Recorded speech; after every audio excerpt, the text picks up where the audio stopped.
Today's episode is one of the most personal and powerful we've ever shared. We're joined by two beautiful souls and sisters who are courageously revisiting the loss of their brother to suicide. This conversation is raw, honest, and deep. We're not just talking about grief, it's about love, memory, and the long road towards healing. If you or someone you love is struggling with suicidal thoughts or emotional distress, please know that help is available. You are not alone. You can call or text 988, and that will get you to the Suicide and Crisis Lifeline. It's free, confidential, and available 24/7.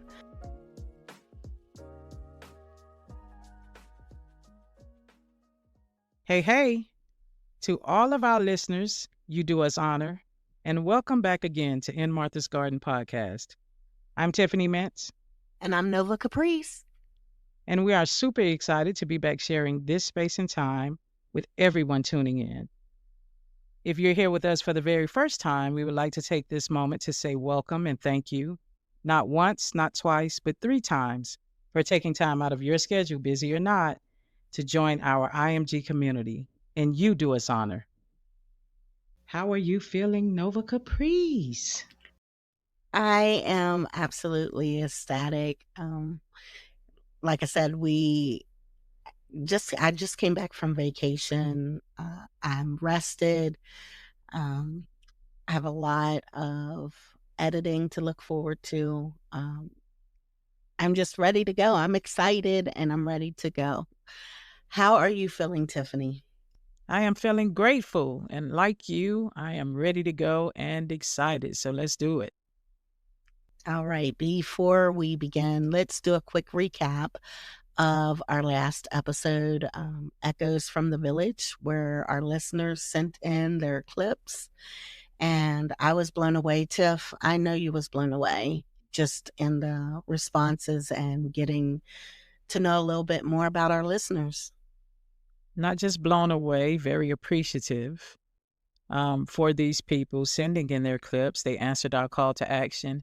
And I just want them to know that we are so grateful and so very happy, so honored to have been two of the people that shared in their stories, right? Shared in the people, or shared with them, and they shared with us, the people that supported them and loved on them and taught them. And so, yeah, I thought it was a great thing. And we just want them to know. We want Carol to know, Siobhan, Carla, Albert, Sharita, and Nova. I just want to send big hugs to you all and say thank you very much. Thank you, and you're welcome. I also want to send a shout out to my brother from another mother, Albert. I want to say happy birthday to him. I missed his birthday. It was on August 31st. I got caught all up in Orlando. He did not forget my birthday, which was on the 28th. And so I just wanted to say to him, I love you, brother. Happy belated birthday. And I promise not to miss another. I just want to give all the Virgos a hug. Go Virgos, right? We're the best. I know a lot of Virgos. You guys are all right, I guess. You're all Haters, right. always haters. We always, there will always be haters. I love y'all. I love y'all. All right, ladies and gentlemen, it is story time. So without further ado, let's get into it. Let's do it. Some stories begin in silence, ones that hold memory, ache, and love all at once. Today's episode enters one of those tender spaces. It's a conversation between two sisters, Cassandra and Nova, reflecting on the loss of their brother to suicide. This story is very close to my heart because these two amazing souls are my family. This episode is deeply personal. It's about grief, yes, but also about the quiet strength of sisterhood, the courage to speak the unspeakable, and the healing that can begin when we share what hurts.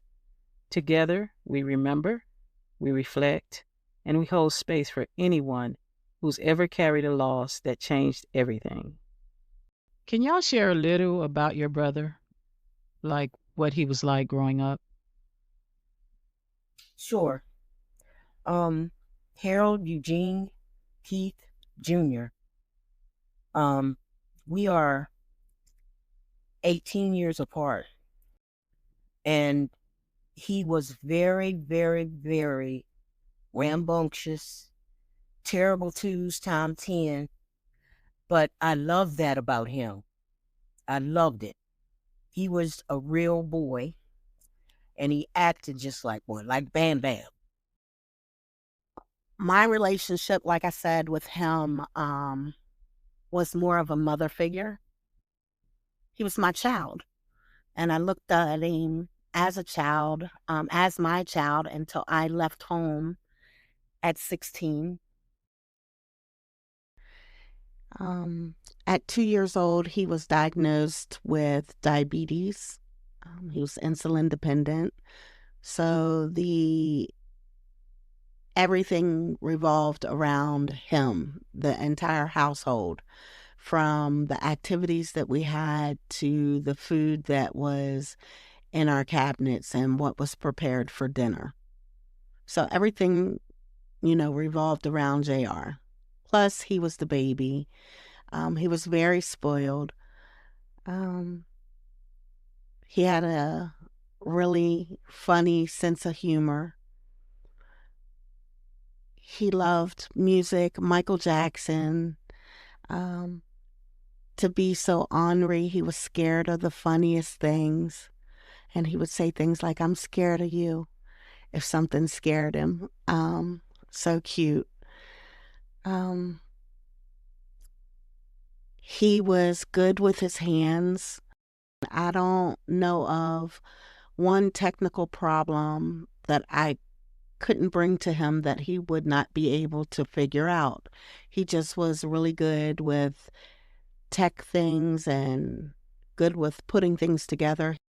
He loved nice cars. He loved his family. He loved his children. He was big on respect. He just was a nice guy. Um, for those who knew him, they loved him.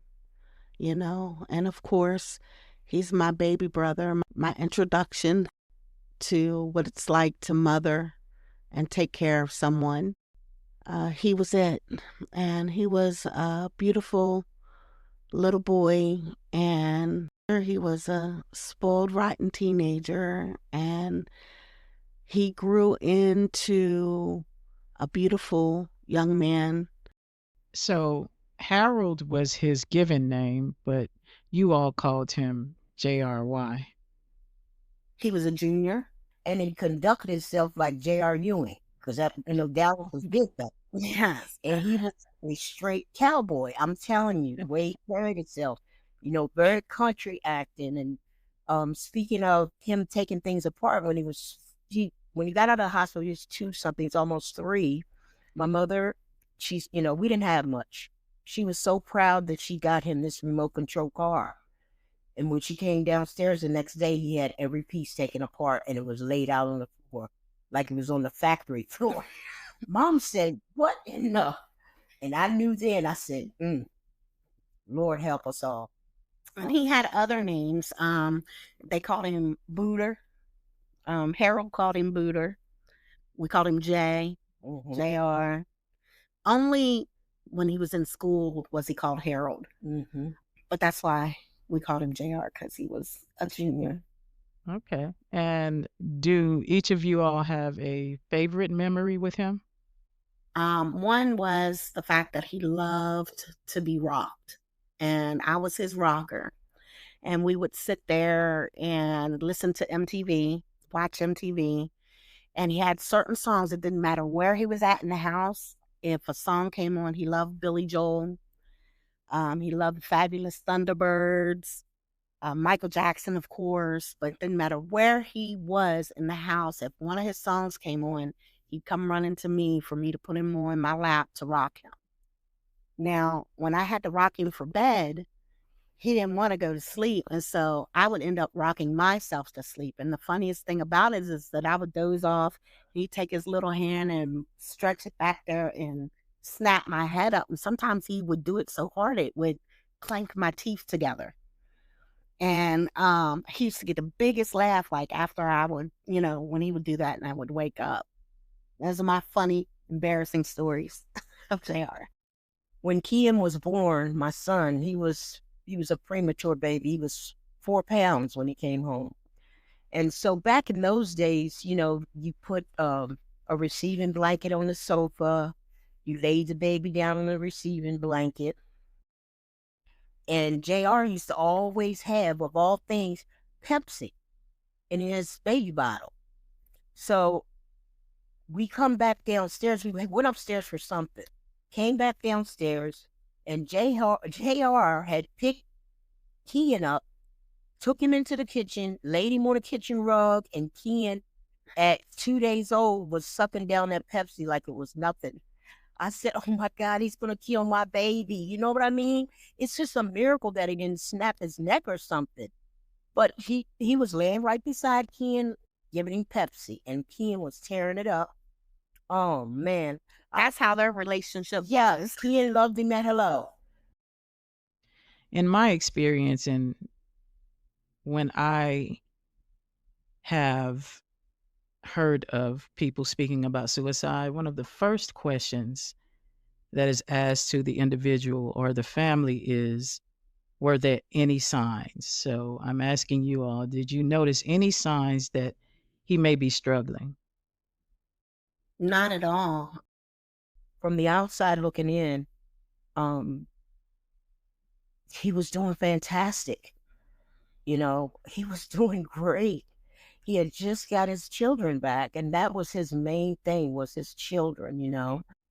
JR had just come home from jail, and he did all of his time straight through. He elected to do that as opposed to being let out on probation. So if he would have come home on probation, he would have been here with us when our mom passed.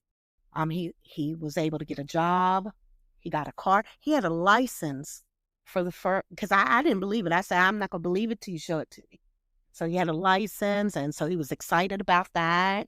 He was excited about putting a stereo in his car. He had a really nice stereo, and, looking forward to the Super Bowl for, his Ravens and things like that. So he was pretty adjusted, from the naked eye. From the outside looking in, as I said, he was an amazing electrician. JR could have went to any, well, we don't really have them anymore, but like electronics place, like Radio Shack. Now he could go to Best Buy. He could really, really do something with the talent that he had. But he still got a decent job when he came out. And it's a different type of person that opts to max out their time. Most people, if they have the opportunity for parole, they're getting out of there. But he wanted to be free from all of that for good. And when he did get out, he did the right thing. He did all the right things. And, he's always smiling, in a good mood. And just when I interacted with him, he looked jovial up to his last day. He acted very jovial. He masked it so well. I mean, we had plans. You both have shared with me, and I'm honored that you are sharing this story with not just myself, but listeners. There are people that really need this story. Would you all share with our listeners, because you've shared it with me, the last time each of you saw and heard from JR? What was that like? Well, Cassandra, you seen him earlier in that day. Yes. I had just flew in, and it's so crazy how it happened, because usually when my first land, one of my first trips is to Walmart. But I was so exhausted. Food Line was right on my way, and I said, man, I'm just going to get a couple things at Food Line and then worry about it later. So I go in the Food Line, I get my few items, and I'm checking out. And I look up to my right, and he's right at the end where you bag up. And I looked at him and I said, "What are you doing here? It's getting ready to be a terrible storm out there." He said, "Oh, I just come down to see Uncle Bush and Aunt Julia." He said, "I saw Trent too, just saying hey." Um, and I looked at him, I said, "Man, you lost weight." He said, "Stress, sis." He said, "These bills and child support is killing me." And I said, "I totally understand. Um, it's hard to, when you get out, see the devastation that you've made of your life." I said, "But take it from me, you know my history and where my addiction and where I come from. And, look at me now. It takes time, but it's going to get better, bro. It's going to get better." That's the conversation we had. And he was like, I know, it's just rough and whatever. And we hugged and kissed about 3 or 4 times. And then he said, "Man, I want some shrimp. I want him to cook them for me." And I said, "Well, Food Line won't do it. You have to go to Martin's." So he got my bags and we left together. He got in his car and I got in mine. And when we got to the light, I went through it and I saw his silhouette in my rearview mirror, and he made a right and I went straight. And that was the last time I saw my brother. I feel like it was a gift from God, because otherwise I would have never saw him again. I would have just heard about it. But God gave me that gift. The enemy tried to use it as a curse, like, "Why didn't you do something? You were right there in his face." Because I'd have held him hostage. I'd have called the police on him right then and there and said, "Put him in the hospital." Because but he had nothing on him or said nothing or any emotion that would lead me to believe that he was right up the street on Valley Avenue in a motel and had already tried committing suicide a couple of times, but he wanted to eat shrimp because he loved them. And that was my last interaction with him. It was from the Lord. Yeah. Um, the last time that I saw him, um, I would say it might have been maybe about a month before he passed, but we talked like every other day, every few days. And the last time that I talked to him, he had made a post that he needed to get a new job. And so I could tell the frustration in the post, right? And so I reached out to him and was like, "Hey, what's going on?" And he was like, "Just, same old, same old." And he was saying that he needed to get a new job. He didn't tell me why, but I mean, I'm an adult. I've needed to get a new job before. So we didn't really get to discuss that. But I did offer. I said, "Well, let's get together. Let's talk." And he said, "Are you going to be home this week?" I said, "I'm home every day. This weekend, I'll be home too. You can come down. I'll cook, your favorite food, and we can just catch up." And he was like, "Okay, that sounds good." And I was like, "Good. And I love you." But you had a conversation with him. I did. What was that conversation like? How did it go? So, that Wednesday, it was a horrible storm, and I had to stay over at work. And I get a call from his girlfriend, Jennifer. And in the call center, my phone is always on silent because I'm in the call center. So I don't know how I heard the phone this day, but I heard the phone and she said, "Your brother is talking really crazy and I don't know what's going on with him." And I'm thinking like they're arguing and he's talking about he want to break up with her or something like that. So I said, "You tell him to call me." And 5 minutes later, I get a phone call from him and I said, "What's going on?" And he was just like, "I'm just not going to do it anymore." And I was like, "Do what?" And he said, "I'm done with everything." I said, "What do you mean?" And he said, "I just don't want to be here anymore." I was like, "Where are you at?" And he was like, "Don't worry where I'm at." And I was like, "But I want to know where you're at." And so I started putting bass in my voice and not being his sister, but going back to when we were little. I said, "Look, what's going on?" And he's like, "I don't want to burden you with it." And I was like, "It's not a burden, brother. What's going on?" And he was just like, "I just don't want to be here anymore." And I was like, "Well, what about, Tyon? Tyon is here for you. And Selena and, we love you, and it's nothing that you're going through that we can't get through. Let's just talk about it. And he was like, I just don't want to burden you. And I was like, JR, stop being stupid. Then I started trying to do what I did to him when he was little, because I can make him cry at a drop of a dime when he was in the wrong, or when he was doing something that was dangerous or anything like that. I could bring him back down to level. And so I started with that. I was like, don't talk stupid. Or I was like, what about Ty? I was like, you're being selfish. And, just anything that I can get to snap him out of. I was hoping he would say, okay, and tell me where. I said, now tell me where you are. He said, you'll know where I am when they find me. And he said, I only called you because I felt like you deserved to know and hear it from me, as opposed to waiting for the police to come and tell you. And he said, the only reason why you're talking to me is because I done broke the belt twice. And when he said that, Tiffany, I just completely blacked out, freaked out. I said, "Oh my God, I'm in the middle of I'm at this point I'm in my hotel room, and I have one of my coworkers that is a my roommate in the hotel, and I'm like freaking out like, "Oh my God." And she's like, "What's going on?" And I'm like, "Leave me alone," cuz I'm, trying to talk to my brother, and I'm like, "JR, please, like what is going on?" And I'm just talking, not giving him a chance to answer me. And I feel a vibration on my phone. And I look at my phone and I see a text that says, I don't have any more words. And that's when I realized he had hung up on me. And so then I tried to call him back like 20 times, and he just never answered the phone. I sent text messages, I left voice messages, and then I called Cassandra.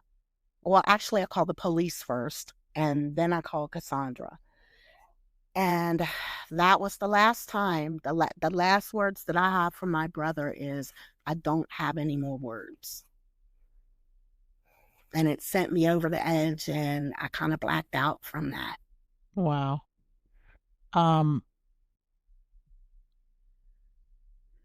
how did JR's passing affect each of you personally, and did it affect your relationship as sisters? I would say that it affected our relationship as sisters, because even though there were other siblings, it was me and Cassandra that was on the phone with each other all night, because we were the closest in location. And we were on the phone back and forth with the police, because the last place he was seen was in Winchester, and that's where Cassandra was. And I'm the one who received the call, and I was in Prince William County. So between the two police departments and Cassandra, we were together through this the whole night. For me, how it impacted me is I'm traumatized by a lot of things. For a long time, I beat myself up, um, because I felt like I should have been able to do something to save him. It's like he fell through my fingers, and I was the last person to touch him before he took his life. And even in 2025, I work at a hotel, and that's where he took his life at, was at a Motel 6. And I have to do a walkthrough of the hotel every night before I leave. And when I go to the bathroom doors, I need to knock on the door and open them up. And I'm always afraid that I'm going to find someone hanging every night. And I've been at that hotel for 4 years. Every time I have to knock on the door and open it up just to make sure that it's clear and it's clean. I'm just afraid that I might find someone. And that comes from, I guess, my mind's imagination of what happened to my brother, because, of course, I wasn't there. It was in a bathroom where he hung himself. And so motel bathrooms, I can't look at Motel 6s. Like when I see the commercials or whatnot, I turn them off. And so it's impacted me I'm much more aware on, paying attention to how people are looking, how people are feeling, always asking people, are you okay? Is everything okay? Reassuring people that they can talk to me, that, they can confide in me, learning the tools of mental health so that, I can help people through. It's important to me. And all of these different things, trying to find better ways to deal with people who are suffering silently, and throwing myself into organizations that help that. All of that is a direct result from what happened to me with my brother. JR's suicide, I believe, brought Nova and I closer because of the horrifying night we went through. As soon as she told me that JR said he was going to kill himself, I immediately knew he was going to do it. He would have never put us through what we went through that night had it not been real. And he just didn't play like that. He did not play like that. He was very, very, a serious person. He was nothing to be played with. And I knew, I said, and you have to understand, there's a blizzard going on at this time because I couldn't even get out to go up and down the strip, Valley Avenue or where I last saw him to try to see what hotel his car was in. It was blizzard conditions. And to this day, I would not go on Valley Avenue. At the time, I lived in Winchester, and Valley Avenue is how you get to everything. And I would go around Valley Avenue to get wherever I needed to go, no matter how many more miles it cost me, because not only was the food line on Valley Avenue, the Motel 6 where he hung himself was a couple lights up. And I tell you, I have never been so devastated in my life. He was my baby brother, like I'm supposed to go way before him. And I understand depression, but the anguish and the hopelessness that he felt, that he had no other choice. I relived it over and over and over and over. When I go to Winchester, when I see the exit, it's the first thing I think of, even going to visit that town. And we went back and forth all night with the police and, not a lot of help there, because there's protocols in place. So because I lived in Winchester and that's the last place he was, he said, what we will do, first thing in the morning, we will come and we will take, a report from you and we'll begin. Right now, we'll put a bolo out for him, be on the lookout. He said, but in the morning, we'll come and get the details so we can find where he's at. And so I was up all night. I was on my knees half the night, but I knew in my heart, I just knew it. He wasn't playing. I know him. I know him. As I said, I watched him from a baby when he was born. I understood that he had spent those years in prison and his mother and father were gone. He came home with no foundation. 6 o'clock hits and there's a knock at the door. And I said, oh, finally, the police are here so we can get this ball rolling and find where he is. And when I opened the door, they said, Miss Taylor, I'm so sorry to tell you this, but we found your brother. I just screamed. I could not believe it, but I knew it in my heart. I knew. There's just total darkness. It was just total darkness for me. I felt like a zombie. The first person I called was Stella, and she screamed for 2 minutes. And, the police just sat there and let her. We both it was just crazy. And they said, well, we've got the 4-wheeler. Is there somewhere you'd like us to take you? Pack a little bag. They were very gracious. Pack a bag. We're so sorry about what happened. I said, because we've been telling you all night what he was going to do. Now look, and they were like, we understand, Miss Taylor. We understand your anger and where it's coming from. But, they were like the protocols that are in place. Our hands are tied.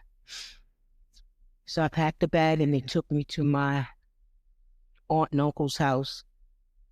And I've never seen my uncle cry. He broke down. He was the baby of us. And he just got out and he was doing so good. He had been home for about 2 years. And he was doing great. I mean, it's just unbelievable.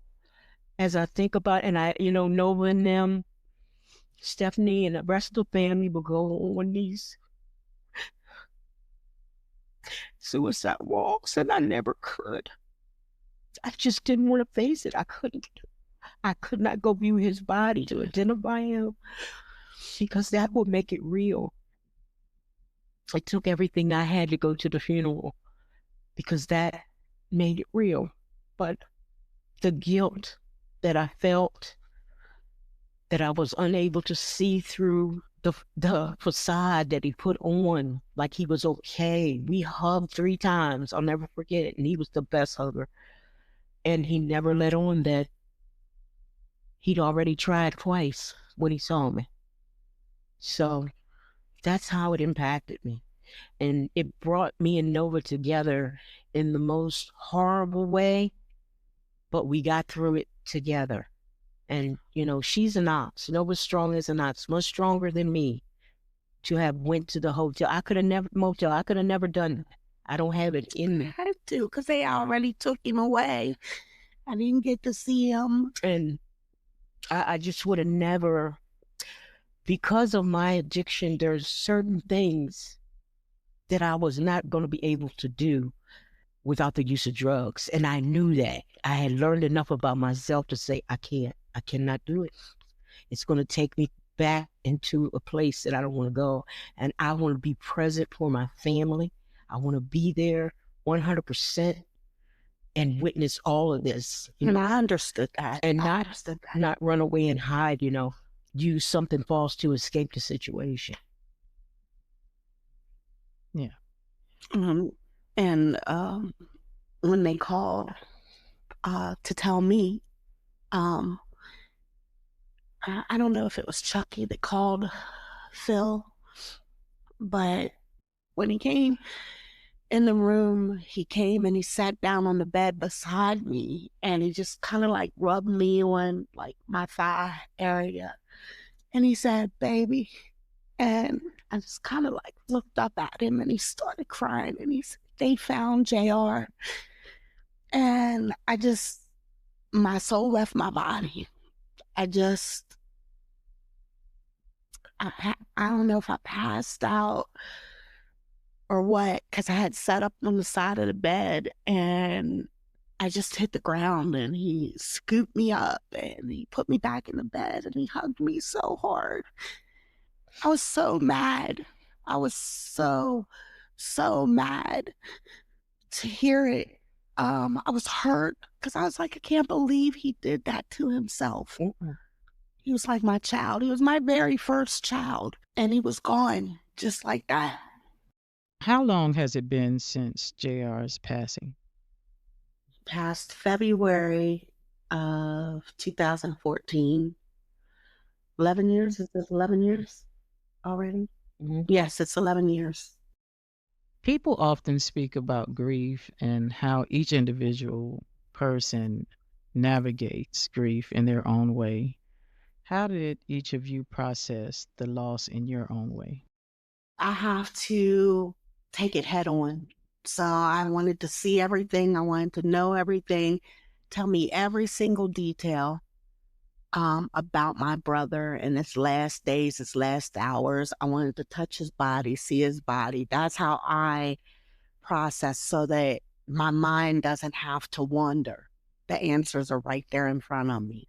And then emotionally, how I processed, I eventually ended up in behavioral health because I was so busy stacking things in front of me so I wouldn't feel.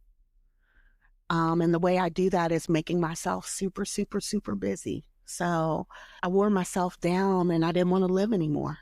and just praying to God to help me find the tools to release the guilt that I was feeling of things that I couldn't control. Finding my tools and utilizing them is how I processed and worked my way through this. I want to say the first 2 years, I did not deal with it at all. I was held captive by guilt and regret. And, as an addict, you put down one drug, pick up another. Mine was food, and that was my comfort. So I worked my behind off, anything that I could do to distract me from the reality that JR was no longer on this earth. I could not, if I was on Facebook and his face came up, I would lose it. The Lord put it on my heart that, because number one, I was afraid because he killed himself. I was worried about his soul. God showed me that, do you think someone hurting that bad, and I know I created them, I knew what their life would be. And I got confirmation from God about that. They're at their lowest point in life. And he said, that's when I'm the closest, Cassandra.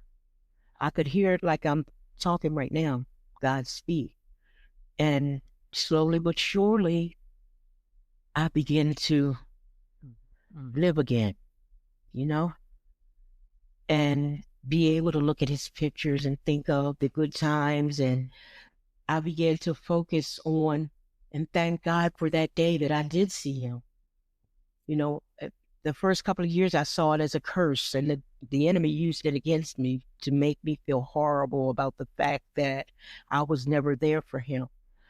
And we weren't as face-to-face and up close and personal like him and Nova were. But I loved him no less. That was my baby. It should have been me. There's no way that he didn't even have a chance to live his life. But all of that was a part of God's will. I think about you and the guilt that you went through, and then I think about Stella, who's all the way in California. I think about Trent, who seen him that day but didn't realize, because he was the only other boy. And so they were close too. And he was so happy. Trent was so happy when JR came home. He was so happy. I have one beautiful picture of them in my backyard, and they both got Heinekens in their hands and they're toasting. And this was, I want to say, the first weekend that JR came home and Trent came down. He doesn't go anywhere, he stays in the house, And so I just think about them and think about myself and how blessed I was, how blessed we were to have each other through that time. Yes. Have each other after that time. And I just remember at our funeral, because I felt like I died that day too. So at his funeral, we're sitting there on the road that the family sits on, the siblings sit on, and all of us are rocking, like comforting. That's how we comforted ourselves. The pain was just unbearable. It was unbearable, and he's so beautiful. When I went to go identify him, Tiffany, he looked like he was asleep. And he didn't look like he had just harmed himself fatally. His skin color was beautiful. It looked like he could just open his beautiful eyes because he had beautiful long eyelashes. And just looked like he could just open his eyes and say, "Why are you breathing on me?" And, to see my children, his nieces and nephews, have to come by and pay their respects to their uncle, who they absolutely looked up to. JR was like a superhero to them. Kian, of course, was in prison. Yeah, they wouldn't let him come home. And they wouldn't let him come. And, that just killed me because Kian was crazy about his Uncle JR. Just crazy about him, And Stella and Trent are y'all siblings? Just for our listeners, yeah. Yes. Were there people or resources that helped y'all cope? We didn't have any like grief counselors or whatnot. We just melded into our family. The four of us, me, Cassandra, Stella, and Trent, we tightened up. You know, we're missing a link in our chain, and so we kind of tightened up and kind of looked at each other like, "Are you okay? Are you sure you're okay?" Because we didn't know. We didn't know how everybody else feeling like JR was feeling and just didn't say anything. And, you know, I looked at Trent. That's why I have him as close as I have him to me now, because I'm scared. Even at the age that I am now, I'm scared. My brother still has the guilt because he saw him that day too, and he didn't. And he doesn't talk like me and Cassandra talk about it. So he had that, and then he lived with my mom when my mom passed, and he was at work when she went down. So he carries a whole lot of guilt. Mm-hmm. And so what we did to get through is just kind of tighten up and make sure and keep the line of communications open and lean on our family and lean on God and just talk. It's okay to talk about, you don't have to be strong as an ox. You don't have to keep it all inside. You can let it out. You can talk. It brought us closer together, the four of us, and it helped me to become stronger in my relationship with God because He carried me through.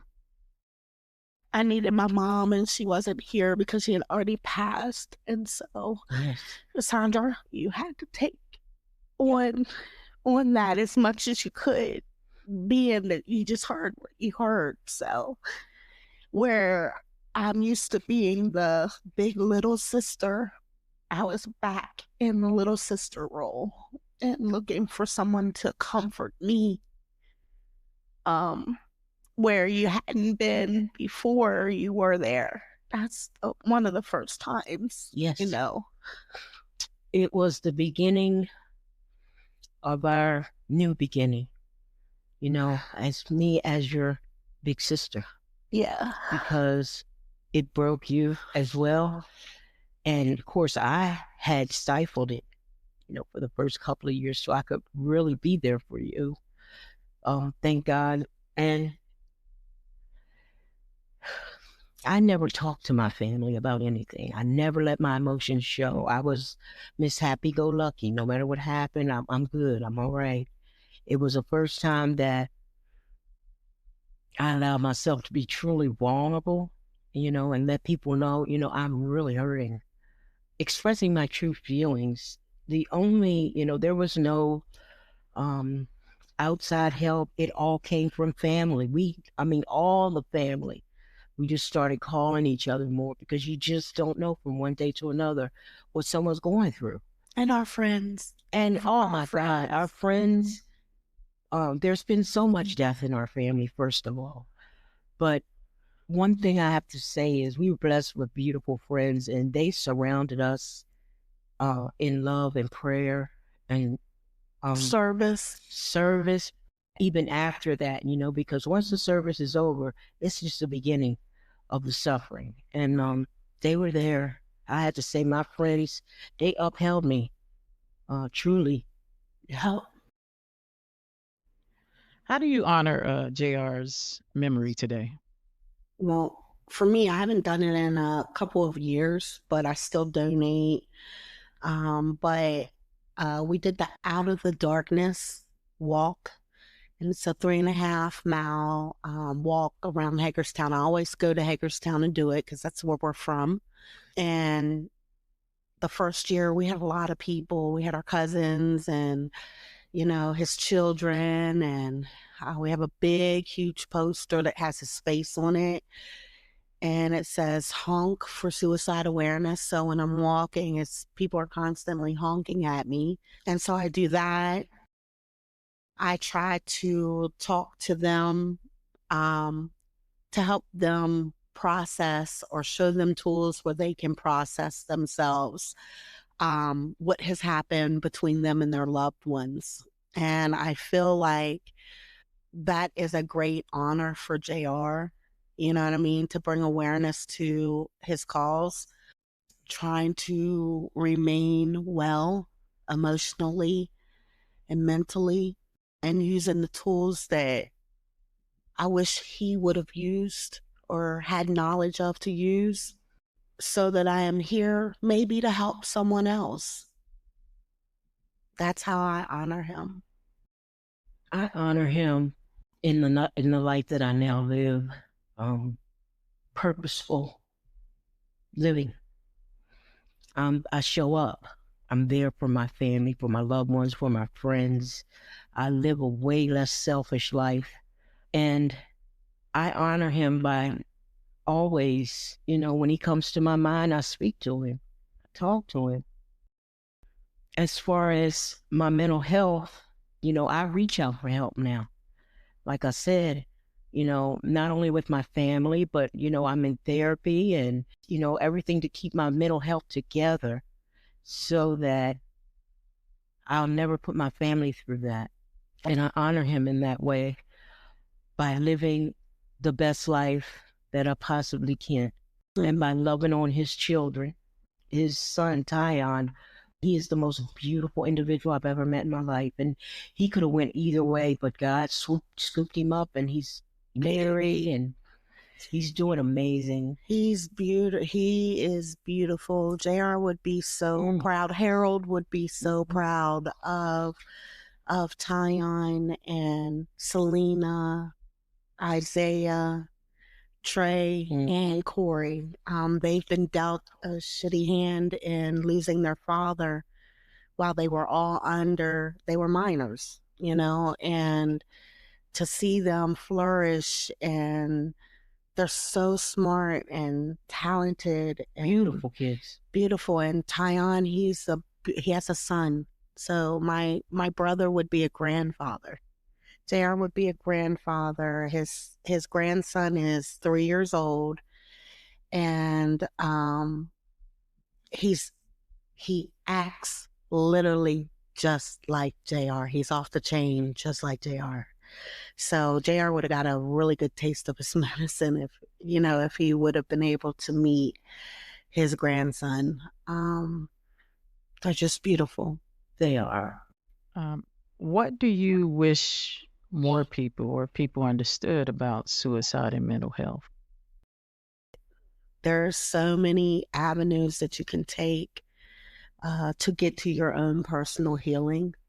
Talk. If you have someone that you're close to, if you don't feel comfortable talking to them, there's numbers that you can call where you're just the next person in queue, but you can unload everything without feeling guilty, without feeling ashamed.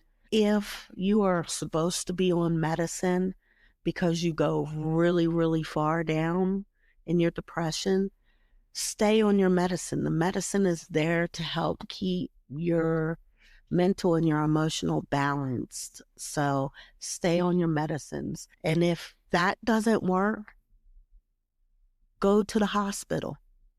That's what I did. I went to the hospital, Tiffany. I spoke to a psychiatrist. I started medicines. I had a plan to come home that was healthier than when I came in. And I stuck to it. I picked up tools that worked for me. And I've not felt the way that I felt. And I've had some horrible things happen to me after that too. But I had a better handle on it because I sought help. And so that's what I wish more people knew, is that the help does work if you allow yourself to be vulnerable enough to get the help. It will work. Suicide for me, it's taught me that, to pay extra attention to my family members, to my friends, to anyone, if I happen to be walking down the street and someone's crying, I'm gonna talk to them. I'm gonna say, "Are you okay?" You know what I mean? Just being more aware of mental health. If any of our listeners have lost someone to suicide, you're not alone. The first time that I went to the Out of the Darkness walk, and I went to go register, and they had all of these beautiful bead necklaces, like Mardi Gras necklaces, you know. At first I said they were Jerry beads, you know, but they were all different colors, and each color represents, like the white represents a parent, and you get, if you're a parent of someone who committed suicide, you wear white beads. A sibling gets orange. And so when they handed me my orange and I took and looked around at the sea of people that had on the color orange, I could instantly relate. Like, people come up to you because you two have something in common. You've lost a sibling.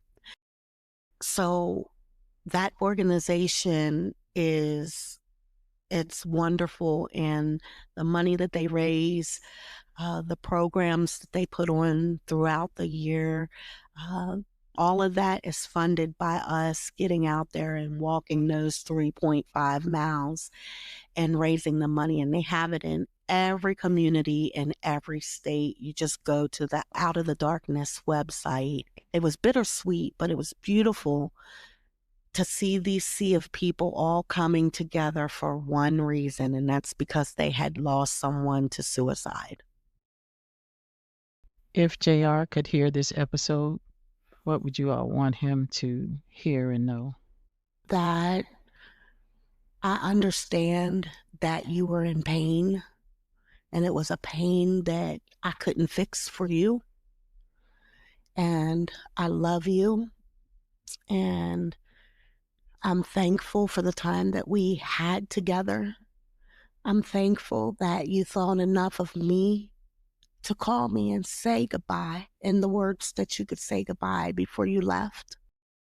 That little bit of time on that day, I used to look at it as a curse, but I realized in talking with other survivors that they're devastated because they did not get a phone call, or they did not get to see their loved one, before they passed. And so, not that I feel privileged, but I'm thankful for those little bit of moments that I've had.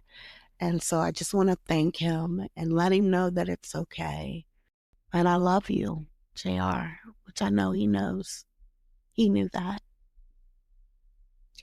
I would tell him, I love you. My life is not the same without you in it. But I understand your pain. I understand what you were going through.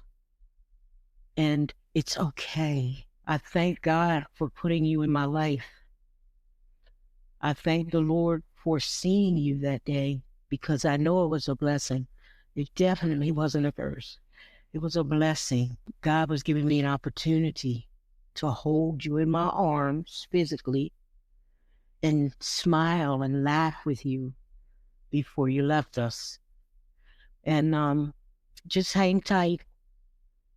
I'll see you soon, and I love you with all my heart.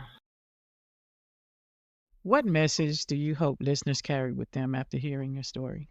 That no matter how ugly of a stain this was in our hearts, we're recovering, and we're healing, and we're moving forward. I would have a message of, we do recover. It was the darkest day of my life. I did not ever think that I would be sitting here right now sharing this. I couldn't even speak about it for a long, long time, but through the grace of God and therapy and my family and friends, taking it day by day, I have now come to a place of acceptance. It feels fantastic to be able to talk about JR, laugh about JR, cry about JR, and all the beauty that he brought into my life, with his antics, with just who he was. Um, the memories that I keep are God's blessings, because now when I think of him with joy. Yeah, I can laugh again. I get emotional because, Cassandra, this is the first time that I've said some of these things in front of you, so you don't know them. But I am able to laugh and smile about my brother again. Yes. And that's freedom. So to anyone out there who's experienced this, you will recover. You will recover. It is like being stabbed in the heart, but the scar heals. It's still there. It's always going to be there, but it heals over. You know, and there's no timeline, but you got to do your work in order to get to that healing. Take care of yourself. Love yourself enough to know that you're worth it, and your life is worth it. Well, thank you, Cassandra and Nova, sisters. I don't know what it's like to lose someone that close to me by suicide. I do know what it's like to lose someone suddenly, where it's unexpected. And the grief from that kind of loss is a different kind of grief. I understand what it took to have this conversation and what it takes to have this conversation. Great courage, lots of emotion, because you're reliving that devastation. You're reliving that hurt and pain. So I thank you both for sharing with me and with our listeners this message that I think needs to be talked about more. So I appreciate y'all. I love y'all. And thank you again. As we close, I want to thank you for sitting with us and listening to this deeply moving conversation. You know, grief doesn't follow a script. It sometimes roars like thunder, at times moves in waves, other times in whispers and in the quiet moments we rarely say aloud. So if you're carrying your own story of loss, I hope you felt held here. If you're struggling, or if you're simply trying to understand, know that healing is possible and connection matters. Here at IMG, we want you to know there is room for your voice, your memory, and your ache. May this episode be a gentle invitation for you to reach out, reflect, speak their name, share your story, and to know that love doesn't end where life does. Well, all right. Mama used to say, "Give me my flowers while I'm alive." And we did that for her. And here we are once again at this very special part of the episode where we give out flowers to those who have loved on us, inspired us, empowered others, shown courage, or accomplished something truly remarkable. For this episode, our IMG flowers go to Cassandra and Nova. Thank you for showing up with your hearts open, for speaking JR's name, for letting us into your lives, and for sharing your story. You didn't have to, but you did.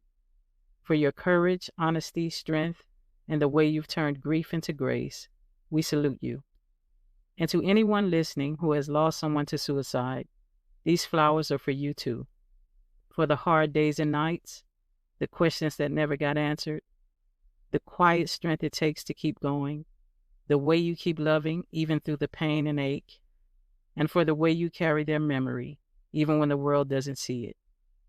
We want you to know you are not alone, you are seen, and you are held. Our prayer is that these words feel like a soft place to land for you. If you or someone you love is struggling with suicidal thoughts or emotional distress, please know that help is available. You are not alone. You can call or text 988, and that will get you to the Suicide and Crisis Lifeline. It's free, confidential, and available 24/7. And also, if you're looking for a way to connect, honor your loved ones, or take action. The Out of the Darkness walks are happening all across the country, and these walks bring communities together to raise awareness and support suicide prevention. So if you are interested to find a walk near you, visit their website at afsp.org and click on Find a Walk, and you'll be able to search by your city or your zip code, and you can get all the details for the walks near you and find out ways that you can help support suicide prevention.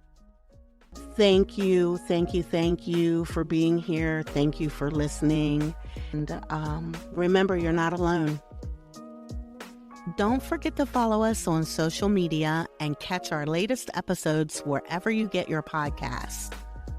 For more content, visit our website at inmarthasgarden.com.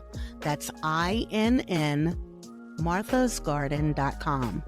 And a huge thank you to all of our listeners for tuning in. Mama would be like, tell those people bye. You got to take time for yourself sometimes. Don't you got to get rest?